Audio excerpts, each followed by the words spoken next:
pedir que abran sus Biblias en el libro de Éxodo, capítulo 3. Vamos a leer los primeros 12 versículos que dicen así, apacentando Moisés las ovejas de Jetro su suegro, sacerdote de Madián, llevó las ovejas a través del desierto y llegó hasta Horeb, monte de Dios. Y se le apareció el ángel de Jehová en una llama de fuego en medio de una zarza. Y él miró y vio que la zarza ardía en fuego y la zarza no se consumía. Entonces Moisés dijo: iré yo ahora y veré esta grande visión. ¿Por qué causa la zarza no se quema? Viendo Jehová que él iba a ver, lo llamó Dios de en medio de la zarza y dijo: Moisés, Moisés. Y él respondió: heme aquí. Y dijo: no te acerques, quita tu calzado de tus pies, porque el lugar en que tú estás, tierra santa es. Y dijo: yo soy el Dios de tu padre, Dios de Abraham, Dios de Isaac y Dios de Jacob. Entonces Moisés cubrió su rostro porque tuvo miedo de mirar a Dios.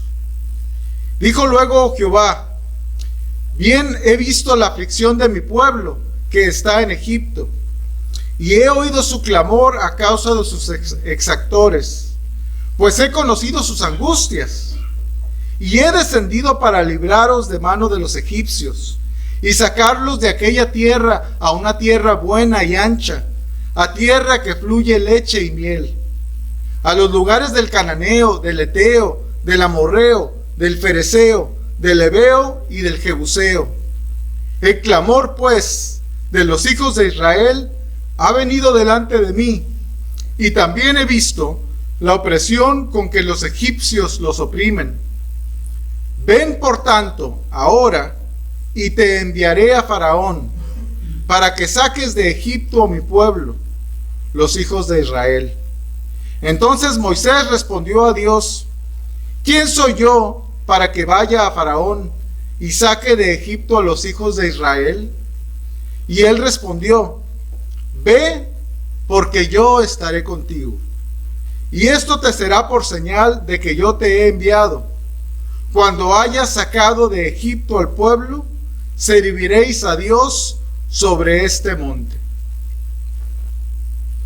Bueno, el tema de hoy, ¿verdad? Es: ve, porque yo estaré contigo. Y en este capítulo 3, es una buena representación de lo que es la vida cristiana. En la experiencia de Moisés, en estos versículos, encontramos el inicio de la vida cristiana. Y la vida cristiana comienza cuando tenemos un encuentro con Dios. Y en el caso de Moisés es muy peculiar, ¿verdad? Pero la mecánica pues sigue siendo la misma. Dice en el versículo, la segunda parte del versículo 4, dice: lo llamó Dios de en medio de la zarza. Y pues a nosotros también, a cada persona que ha tenido una experiencia con el Señor Jesucristo, pues Dios nos ha llamado por medio de su palabra. Hoy en día, ¿verdad? Igual que a Moisés, Dios nos llama, solo que ahora pues lo hace Dios a través de su palabra escrita, ¿verdad? A través de la Biblia. Y esto es verdad. El Señor Jesucristo mismo lo dice, ¿verdad? Dice: el cielo y la tierra pasarán, pero mis palabras no pasarán. O sea, su palabra escrita sigue vigente. O sea, no expira. Es la misma, ¿verdad?, con la que le habló a Moisés. Y continúa ahí diciendo, y dice, y dijo, Moisés, Moisés. Y él respondió, heme aquí. Bueno, con esto también nos damos cuenta, ¿verdad? Que el llamado de Dios, pues es un llamado personal. En lo personal, ¿verdad? Porque Él quiere una relación personal con cada uno de nosotros, ¿verdad? Por eso lo llamó por nombre, ¿verdad? Como individuo. Moisés, Moisés. Porque una relación personal con Dios es semejante a una relación pues con cualquier otra persona, en que incluye compañerismo, incluye amistad, incluye amor, confianza, intimidad. Moisés tal vez, como nosotros, ¿verdad? Antes de conocerlo de manera personal, sabía muchas cosas acerca de Dios.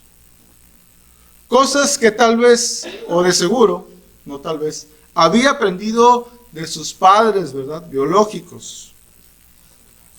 Pero hasta ese día le conocería de una manera personal. Y continúa la escritura, dice, y dijo, no te acerques, quita tu calzado de tus pies, porque el lugar en que tú estás, tierra santa es. ¿Verdad? Y dijo, no te acerques. Bueno, esto nos ayuda, ¿verdad? O nos visualiza algo que existe entre todo hombre y Dios, que es una separación. Porque Dios es santo, ¿verdad? Y el hombre es pecador. Por eso le dijo, ¿verdad? Porque el lugar en que tú estás, tierra santa es. Dios se revela como un Dios santo, ¿verdad? Apartado del pecado. Y entonces Dios le dice, quita tu calzado de tus pies. El calzado es o era un estorbo, ¿verdad? Como el pecado, pues es un estorbo para acercarnos a Dios. Quitar el calzado es una representación de quitar el pecado que estorba, ¿verdad? Para tener una relación personal con Cristo o con Dios. Jehová, Dios mismo, ¿verdad? Jesús vino a este mundo, aprendemos en la Escritura, para resolver el problema del pecado en el hombre. Como dice la Escritura repetidamente, ¿verdad? Y como dio testimonio Juan el Bautista, que dijo, el siguiente día vio Juan a Jesús que venía a él y dijo, he aquí el Cordero de Dios que quita el pecado del mundo. Y cómo se inicia la vida cristiana, es algo que nosotros le ponemos mucho énfasis. Que la Escritura, ¿verdad? Cuando digo nosotros también, la Escritura le pone mucho énfasis. De hecho, la mayoría de nuestras predicaciones en este canal de YouTube, en el cual nos ven, se concentran en ello. Ahí empieza la vida cristiana. Pero Dios tiene un propósito para cada cristiano, para cada uno de sus hijos. No se terminan las cosas ahí, ¿verdad? Nos llamó a tener una relación personal con Él. Y tiene un propósito para cada uno de nosotros. Como tuvo un propósito, ¿verdad? Al llamar a Moisés. Y entonces, toda esta situación o toda esta historia, ¿verdad? Que vemos narrada sobre Moisés, la podemos aplicar también a nuestra vida, ¿verdad? Tiene una aplicación directa a cada uno de nosotros que tenemos a Cristo en nuestro corazón. Ahora, no era mi propósito este día, o no es mi propósito, ¿verdad?, este día abundar en lo que es el comienzo de la vida cristiana. Y la verdad es que es importantísimo mencionarlo, ¿verdad?, aunque sea de manera muy breve como lo estoy haciendo. Pero la vida cristiana es más que solo iniciar una relación con Dios de manera personal, ¿verdad? Es experimentar esa relación con Él de una manera profunda, constante, duradera, creciendo en esta comunión. Y sobre todo, entendiendo que Dios tiene un propósito para ti, como lo tuvo para Moisés, y cumpliendo ese propósito que tiene para ti, que es lo que más nos debe de interesar, ¿verdad?, el día de hoy. Ve, porque yo estaré contigo. Vamos a ver 2 puntos acerca de esto. Vamos a ver cuál es el propósito que Dios tiene para ti y cómo cumplir el propósito que Dios tiene para ti. Dice en el versículo 10 de nuestro pasaje de Éxodo 3, dice: ven, por tanto, ahora, y te enviaré a Faraón, para que saques de Egipto a mi pueblo, a los hijos de Israel. Bueno, en el caso de Moisés, se le mandó ir a Egipto. Su experiencia es semejante a la vida cristiana, porque así como Moisés, a nosotros se nos manda a ir al mundo. De igual manera, ¿verdad? El mismo Señor Jesucristo en Juan capítulo 15, versículos 17 al 19, orando a Dios, dice, ¿verdad?: no ruego que los quites del mundo, sino que los guardes del mal. No son del mundo, como tampoco yo soy del mundo. Santifícalos en tu verdad, tu palabra es verdad. Como tú me enviaste al mundo, yo los he enviado al mundo. Y por ellos yo me santifico a mí mismo, para que también ellos sean santificados en la verdad. Empatamos, ¿verdad?, en las mismas cosas con Moisés. O sea, estas partes de las Escrituras son reveladas para nuestra edificación, para que las apliquemos a nuestra vida, ¿verdad?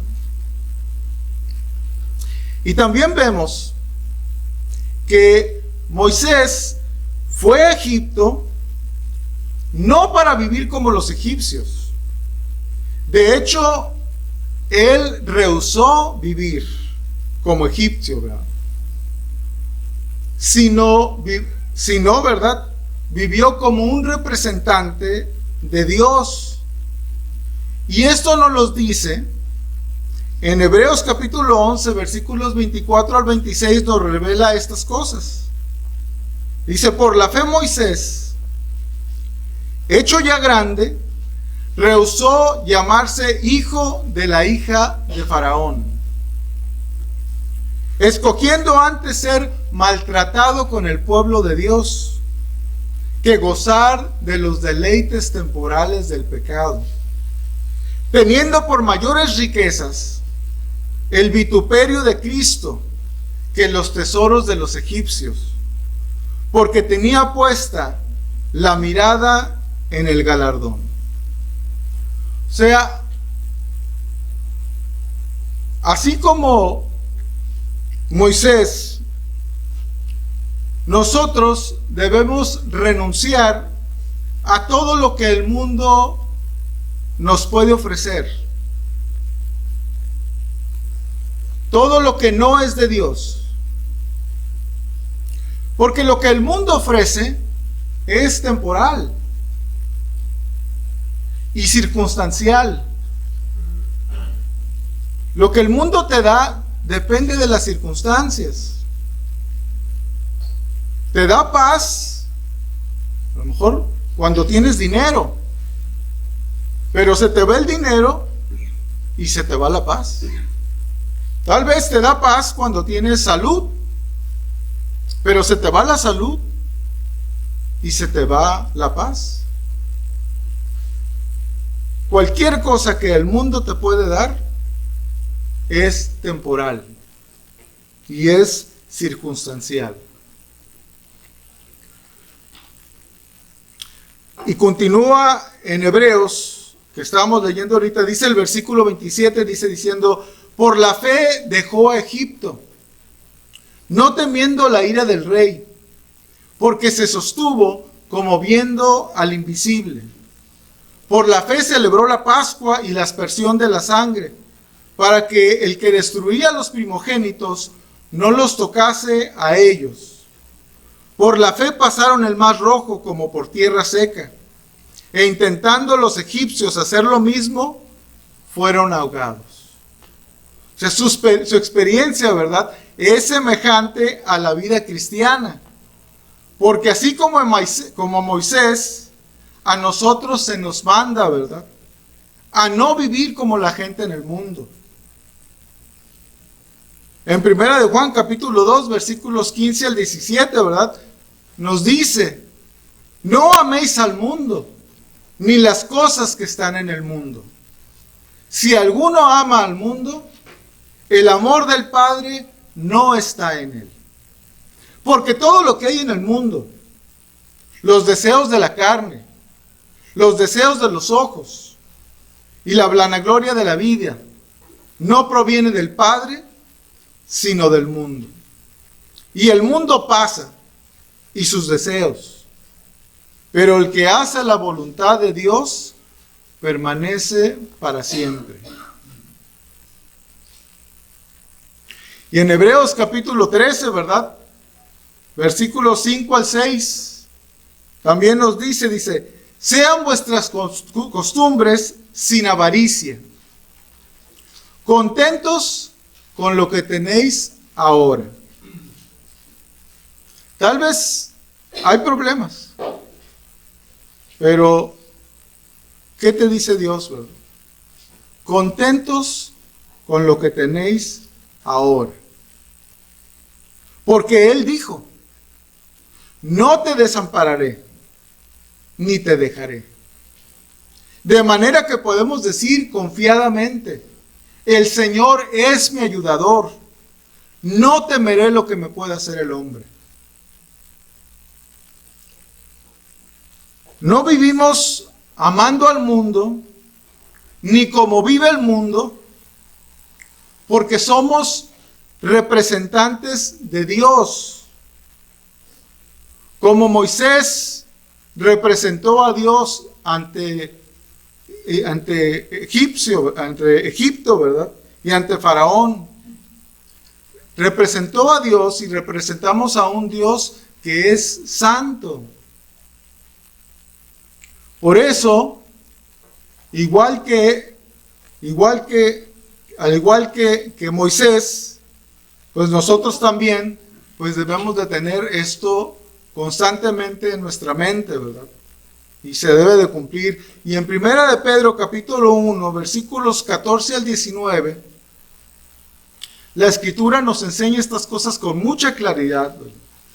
Como hijos obedientes, no os conforméis a los deseos que antes teníais estando en vuestra ignorancia, sino como aquel que os llamó es santo, sed también vosotros santos en toda vuestra manera de vivir.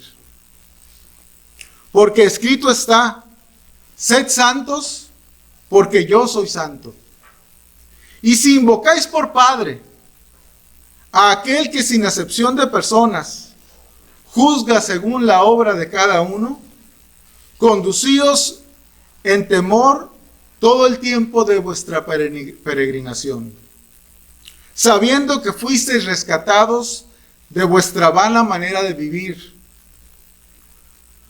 la cual recibisteis de vuestros padres, no con cosas corruptibles, como oro o plata, sino con la sangre preciosa de Cristo, como de un cordero sin mancha y sin contaminación. Las mismas cosas, ¿verdad?, que Dios le estaba pidiendo a Moisés, nos pide a nosotros. Dios mandó a Moisés a liberar a su pueblo. Su experiencia es semejante a la vida cristiana, ¿verdad? Porque así como Moisés, a nosotros se nos manda a ir y a ser discípulos. Por eso en Mateo capítulo 28, versículos 19 y 20, se le conoce, ¿verdad?, como la gran comisión. Cuando estaba Jesús listo para partir de este mundo, ¿verdad?, les dejó esta comisión, que es la misma comisión que le había dado Dios a Moisés estando en la zarza. Dice, por tanto, id y haced discípulos a todas las naciones, bautizándolos en el nombre del Padre y del Hijo y del Espíritu Santo, enseñándoles que guarden todas las cosas que os he mandado.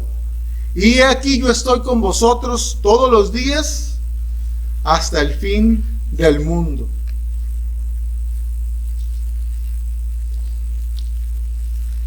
Ahora, ¿qué implicó que Moisés fuera enviado? ¿Cuáles eran las implicaciones, verdad? Bueno, Dios mismo le reveló, ¿verdad? En el versículo 19 dice, mas yo sé que el rey de Egipto no os dejará ir. Dios reveló, igual que el Señor Jesucristo lo reveló, ¿verdad?, a sus discípulos, que tendría y nosotros tendríamos oposición. En Juan capítulo 15, versículos 18 al 20 nos dice esto mismo, ¿verdad? Dice, si el mundo os aborrece, sabed que a mí me ha aborrecido antes que a vosotros. Si fuerais del mundo, el mundo amaría lo suyo. Pero porque no sois del mundo, antes yo os elegí del mundo, por eso el mundo os aborrece. Acordaos de la palabra que yo os he dicho, el siervo no es mayor que su señor. Si a mí me han perseguido, también a vosotros os perseguirán. Si han guardado mi palabra, también guardarán la vuestra. De hecho, deberíamos de constantemente, ¿verdad?, pues tener obsesión en este mundo. Si no la estamos teniendo, pues puede ser que algo ahí ande mal, ¿verdad?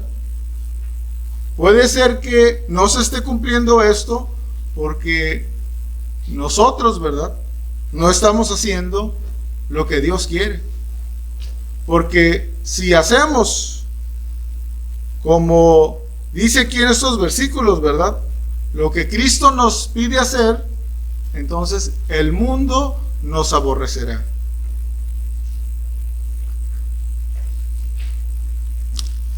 En segundo lugar, ¿verdad?, ve porque yo estaré contigo. Pues hablamos acerca de lo que... Disculpenme, ya se me movió esto. De cumplir, de cuál es el propósito que Dios tiene para ti. Y ahora, cómo cumplir el propósito que Dios tiene para ti. Tal vez tú puedas decir, todos estos versículos los conozco. Yo sé el propósito que Dios tiene para mí. Pero ¿lo estás cumpliendo? ¿Sabes qué hay que hacer? Bueno, si no lo estás cumpliendo, si lo has olvidado, si nos sirve, ¿verdad?, como un recordatorio, pues eso es mi deseo, ¿verdad?, que alguna de estas cosas se vuelvan realidad en nuestra vida. ¿Cómo cumplir el propósito de Dios que Dios tiene para ti? Bueno, muchos de nosotros podemos estar estancados en la manera de pensar que demostró Moisés en su respuesta, que tiene su enfoque en cómo cumplir el propósito que Dios tiene para ti. Porque al recibir Moisés esta orden, en el versículo 10, él responde, ¿verdad?, en el versículo 11. Entonces Moisés respondió a Dios: ¿quién soy yo para que vaya a Faraón y saque de Egipto a los hijos de Israel? Observa cómo Dios no llamó a Moisés cuando o mientras era parte de la realeza. Porque como sabemos la historia, ¿verdad?, de Moisés, que creo que es una historia muy conocida, en que el Faraón había pedido que todos los niños, ¿verdad?, fueran puestos en muerte, ¿verdad?, todos los niños de los israelitas.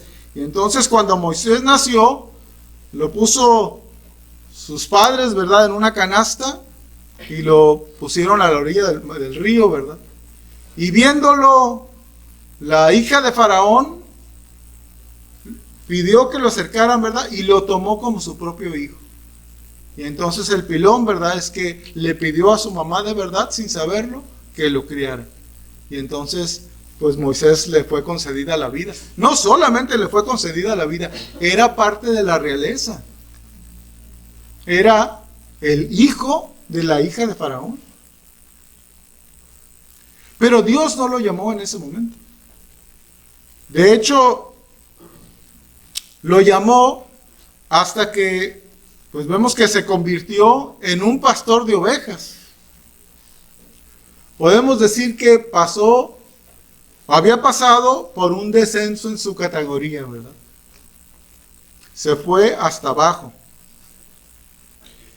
Y de hecho, el ser pastor de ovejas, ¿verdad?, era una labor abominable a los ojos de los egipcios. Por eso cuando José trajo al pueblo, a su padre y a todos sus hermanos, a Israel, pidió que los pusieran en la tierra de José, en verdad, porque eran pastores de oveja. Y para los egipcios eso era algo abominable. Y probablemente ante los ojos de Moisés, estas cosas estaban muy presentes. Es fácil llegar a pensar, ¿verdad?, o suena hasta cierto punto lógico creer que una persona importante en el mundo o para el mundo, como cristiano, sea de mayor impacto para Cristo, ¿verdad?, aún de manera inmediata. Pero la verdad es que esto nunca sucede. Nunca va a suceder.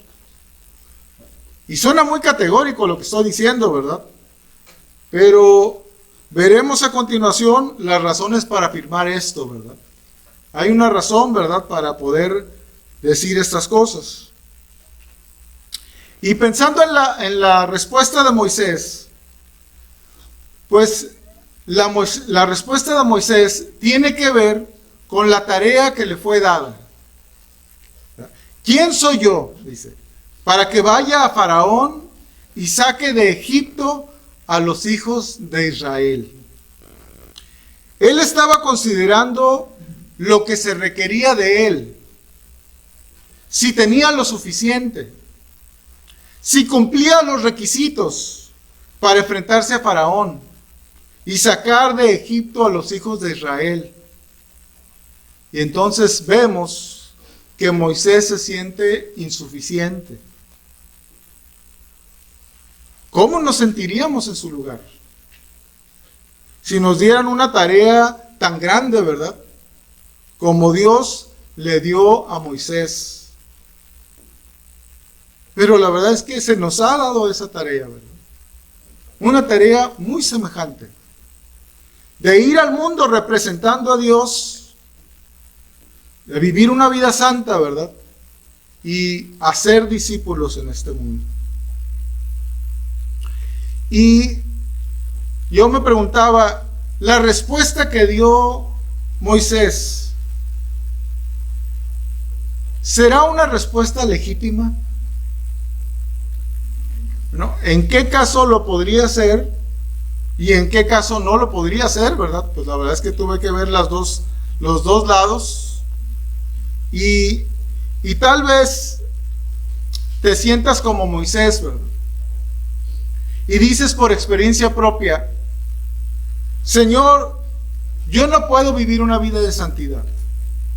Lo he intentado y vuelvo a caer una y otra vez. El temor de ser aborrecido, de ser rechazado, me detiene, me neutraliza, me limita. Les preguntaba en el caso de Moisés si su respuesta era legítima, porque pienso que la intención de Moisés fue buena, pues en su mente hizo algo que es muy importante, ¿verdad? Tomó lo que se le pidió en serio y consideró el costo. Y básicamente concluyó que no tenía lo suficiente para poder hacerlo. Y nosotros sabemos por la Escritura y por el Señor Jesucristo que considerar el costo es algo sabio. Por eso el Señor Jesucristo, ¿verdad?, nos dio dos ejemplos, ¿verdad?, uno tras otro. En Lucas capítulo 14, versículos 28 al 32, diciendo: porque ¿quién de vosotros, queriendo edificar una torre, no se sienta primero y calcula los gastos, a ver si tiene lo que necesita para acabarla?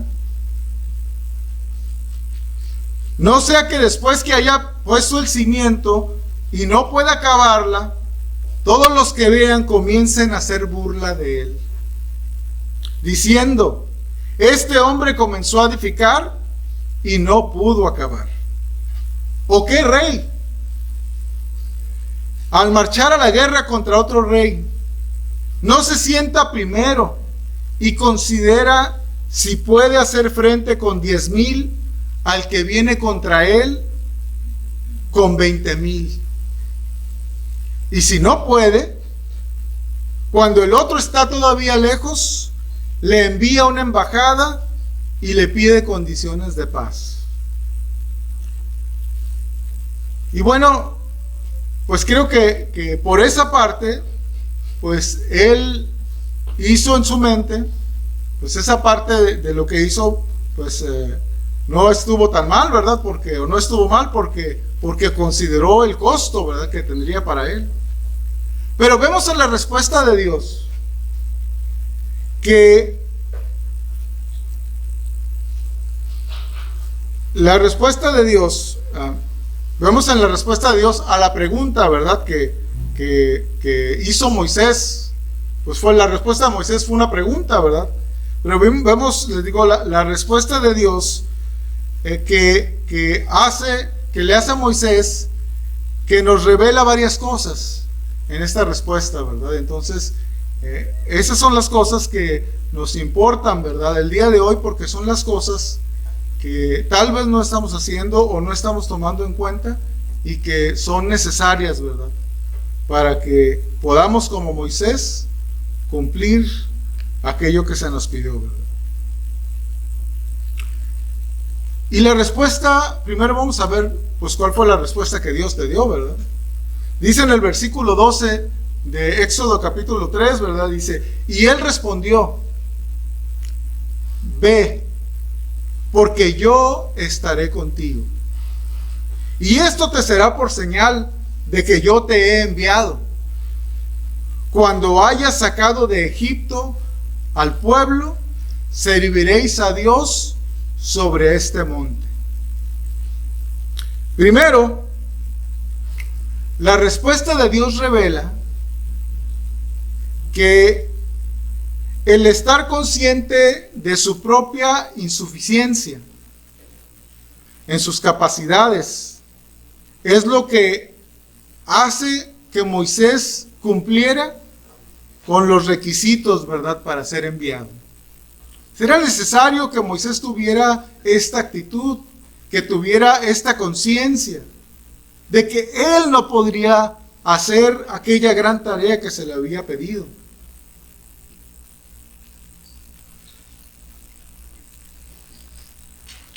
Parece contradictorio, ¿verdad? Pero observa cómo es igual en nuestro caso. Dios no busca o llama a lo mejor de este mundo. Dice en 1 Corintios capítulo 1, versículos 26 al 29, dice: pues mirad, hermanos, vuestra vocación, que no sois muchos sabios según la carne, ni muchos poderosos, ni muchos nobles, sino que lo necio del mundo escogió Dios para avergonzar a los sabios, y lo débil del mundo escogió Dios para avergonzar a lo fuerte, y lo vil del mundo y lo menospreciable escogió Dios, y lo que no es, para deshacer lo que es, a fin de que nadie se jacte en su presencia. Tal vez no te pueda Dios usar porque tú te crees capaz. Tú te crees capaz, ser capaz de muchas cosas, ¿verdad? Crees que tú puedes. Y eso es un estorbo, ¿verdad?, para servir a Dios.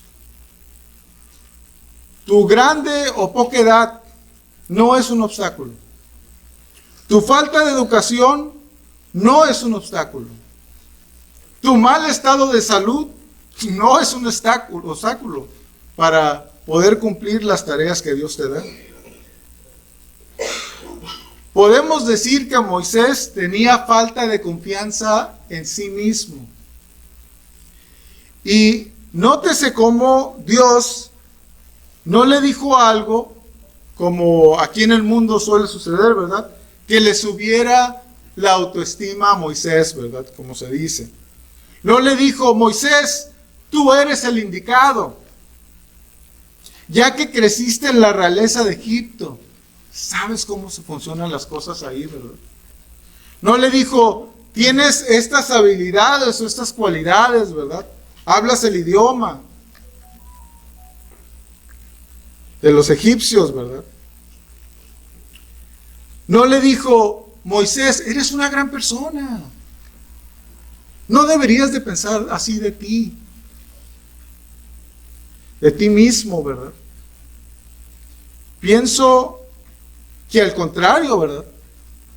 Esta es la actitud del corazón que Dios busca de quien Él llama, ¿verdad? Él necesita que la actitud del corazón sea esa, de insuficiencia, de que nosotros no podemos. Es evidente que no era un problema para Dios eso. No era algo que se le pasó a Dios, ¿verdad? Oye, no consideré esto, ¿verdad? Dios lo sabía y contaba con esta actitud, ¿verdad?, de insuficiencia de Moisés en sí mismo. El error más grande que podemos cometer es pensar que podemos cumplir los propósitos de Dios en nuestras propias fuerzas, o estar tratando, ¿verdad?, de cumplir los propósitos de Dios en nuestras propias fuerzas. Ni siquiera lo pensamos, pero lo hacemos, ¿verdad? A veces no somos ni siquiera conscientes de ello. Segundo, la respuesta de Dios revela que está preparado Moisés ahora está preparado, ¿verdad?, para apoyarse en Dios. Ahora sí está listo, ¿verdad? En 2 de Corintios capítulo 12, versículo 10 dice: por lo cual, por amor a Cristo, me gozo en las debilidades, en afrentas, en necesidades, en persecuciones, en angustias. Porque cuando soy débil, entonces soy fuerte. Cuando no podemos sostenernos por nosotros mismos, nos hacemos de un bastón, ¿verdad?, para sostenernos de pie. Así es la vida cristiana, ¿verdad? Hay que estar asidos de Dios, porque si te sueltas de Él, te vas a caer. En tercer lugar, tercero, la respuesta de Dios revela que lo más importante es obedecer. Le dice, ¿verdad?, ve. El obedecer los mandamientos de Dios verdaderamente tiene un costo. Pero el costo no es hacer nada por ti mismo. Nada en tus propias fuerzas, ¿verdad? El verdadero costo que debes considerar está en el mismo pasaje de Lucas 14, ¿verdad?, donde veíamos los dos ejemplos los que estaba poniendo Jesucristo acerca de considerar el costo, ¿verdad? Y en los versículos 25 y 27 de Lucas capítulo 14 dice: grandes multitudes iban con él, y volviéndose les dijo: si alguno viene en pos de mí,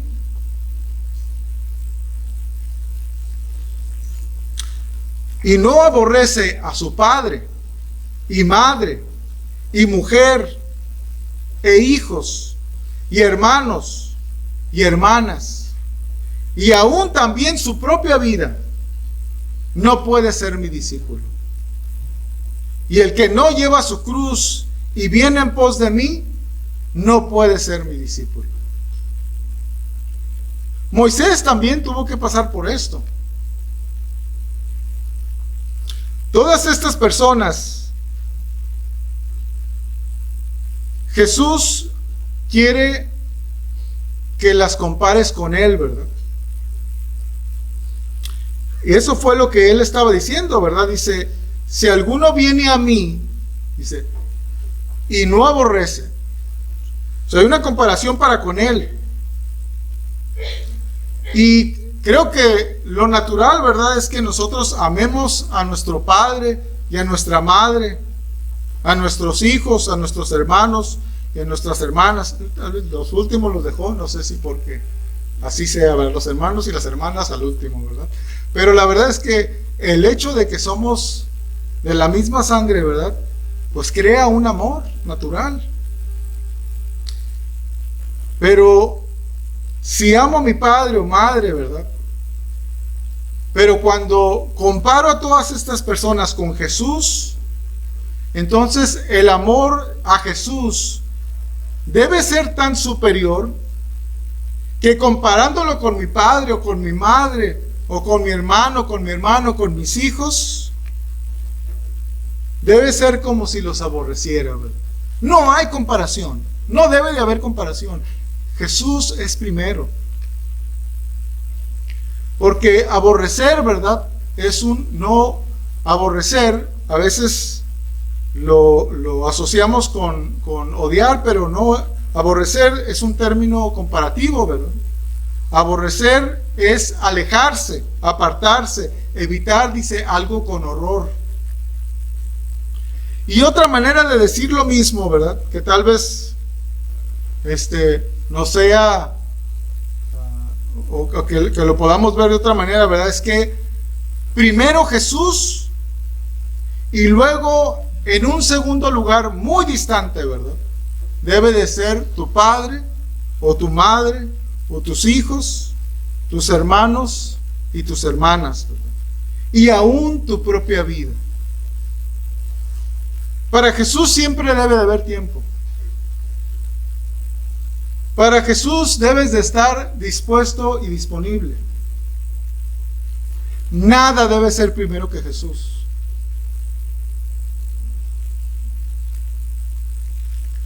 Porque a veces estas cosas se convierten en un estorbo, ¿verdad? Diremos, ¿cómo? ¿Cómo podría ser esto? Bueno, hay un ejemplo en la Biblia, ¿verdad?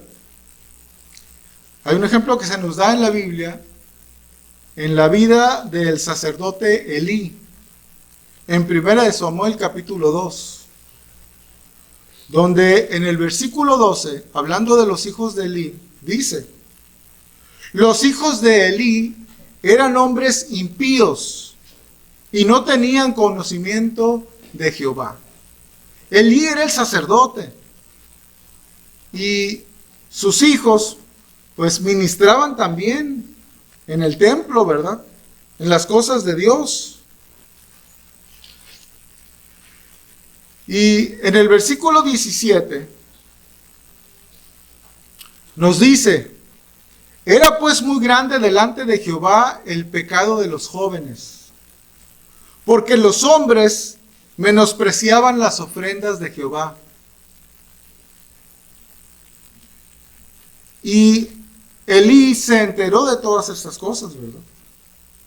Y en el versículo 22 nos dice, pero Elí era muy viejo y oía de todo lo que sus hijos hacían con todo Israel, y cómo dormían con las mujeres que velaban a la puerta del tabernáculo de reunión. Y entonces Dios le disciplina. Y en el versículo 29, ¿verdad? Le dice: ¿por qué habéis hollado mis sacrificios y mis ofrendas que yo mandé ofrecer en el tabernáculo? Y has honrado a tus hijos más que a mí, engordándoos de lo principal de las ofrendas de mi pueblo Israel. Por tanto, Jehová el Dios de Israel dice: yo había dicho que tu casa y la casa de tu padre andarían delante de mí perpetuamente. Mas ahora ha dicho Jehová: nunca yo tal haga, pues yo honraré a los que me honran, y a los que me desprecian serán tenidos en poco. Dios debe de ser primero. Y si es primero que las personas más importantes en tu vida, cuánto más las cosas de tu vida, ¿verdad? Lo material, aún tu propia salud, ¿verdad? Si es por Cristo, entonces deberías de estar dispuesto a arriesgarla, ¿verdad? Como lo hizo Pablo, como padeció, ¿verdad? Por causa de Cristo. Si tú pones cualquier cosa o persona que amas primero que a Dios, de hecho, les estarás haciendo a aquellas personas un daño. Con tu vida les estarás diciendo que Dios no es lo más importante, que hay otras cosas o personas más importantes que Dios. Y esto terminará en una tragedia. Cuarto, ¿verdad? La respuesta de Dios revela que Dios es suficiente. No necesitamos nada más. De hecho, querer añadir ayuda es un estorbo, ¿verdad? Dice Romanos capítulo 8, versículos 31 y 32. Dice Pablo: ¿qué pues diremos a esto? Si Dios es por nosotros, ¿quién contra nosotros? El que no escatimó ni a su propio Hijo. Nada de lo que te pide Dios a ti, Él no estuvo dispuesto a hacer por ti. Ni siquiera lo que más amó, ¿verdad? Lo retuvo, sino que lo dio por todos nosotros. Entonces, lo recíproco sería pues hacer lo mismo nosotros para con Él. El que no escatimó ni a su propio Hijo, sino que lo entregó por todos nosotros, ¿cómo no nos dará también con Él todas las cosas? Esto es vivir por fe. Dios quiere que vivamos por fe, que confiemos que Él es suficiente. Él no necesitamos nada de nadie. Dios es suficiente para ti. Dice, ve porque yo estaré contigo, dice, y esto te será por señal de que yo te he enviado. Cuando hayas sacado de Egipto al pueblo, serviréis a Dios sobre este monte. Normalmente pensamos las cosas al revés, ¿verdad? Dame una prueba para que yo vaya. Pero no, Dios dice, ¿verdad? Cree, actúa, cree, ve, cree, haz y confirmarás lo que te estoy diciendo. Pero no hasta que tú lo hayas hecho, no hasta que tú hayas vivido por fe. Hay una frase muy famosa que cuando en los 80s, el presidente Ronald Reagan, cuando estaba tratando con la Unión Soviética, tenía una frase que era pues muy importante, era que se volvió muy conocida, ¿verdad? Y en inglés es trust but verify, decía. O sea, confía en lo que te están diciendo, pero verifica que así fue. O sea, no te quieran hacer jugar a tole con el dedo. ¿Cómo es la? Dar a tole con el dedo, ¿verdad? Como creo que así se dice. Pero así debemos de ser, ¿verdad? Confía, haz, ¿verdad? Y Dios te está diciendo, y verás los resultados. Confía, Lupita, ¿verdad? Que va a salir a hacer lo que Él está pidiendo. Y hágalo. Entonces, poder ver sus resultados, ¿verdad? Quinto, la respuesta de Dios revela que su promesa de estar contigo es fiel. Yo estaré contigo. Y vemos esta frase repetidas veces en la vida de José. José pasó por circunstancias muy difíciles, ¿verdad? A veces pasamos por dificultades por causa de nosotros mismos, ¿verdad? Tenemos problemas de salud, pero la verdad es que no nos cuidamos. Tenemos problemas económicos, pero la verdad es que no nos sabemos administrar. Pero José no tuvo la culpa de pasar por las terribles circunstancias que pasó. Sin embargo, una y otra vez, ¿verdad?, nos dice la Escritura, mas Jehová estaba con José. O, pero Jehová estaba con José. Abandónate, ¿verdad?, a seguir a Cristo. Sigue sus mandamientos y confirmarás que Él nunca te deja, que Él siempre está contigo, que con Él nada ni nadie se podrá oponer, que Él es suficiente. ¿Será todo color de rosa? No. Lo más probable es que esté todo lo contrario. Se te van a aumentar los problemas. Pero somos enviados al mundo a mantenernos en santidad, representando a Dios entre los hombres, predicando el Evangelio y haciendo discípulos. Y pueden tener la seguridad, ¿verdad?, aquellos que, las Vicky y Lupita, ¿verdad?, que si se mantienen en santidad, si representan a Dios, ¿verdad?, ante sus familiares y predican el Evangelio, tengan por seguro, ¿verdad?, que Dios estará con ustedes. Y eso es lo que necesitamos, ¿verdad? A veces necesitamos entender bien, ¿verdad?, reconocer que nosotros no podemos, Si te encuentras derrotado, qué bueno, porque te estás dando cuenta que tú no puedes. Pero Dios sí puede, ¿verdad? Lo que necesitas es descansar en Él, ¿verdad? Y obedecerlo. Y Él te sacará adelante, ¿verdad? Él estará contigo y te dará victorias, ¿verdad? Como le dio a Moisés, porque esta historia de Moisés, ¿verdad?, representa lo que puede ser nuestra vida si nosotros actuamos como Moisés, ¿verdad? Bueno, que Dios les bendiga.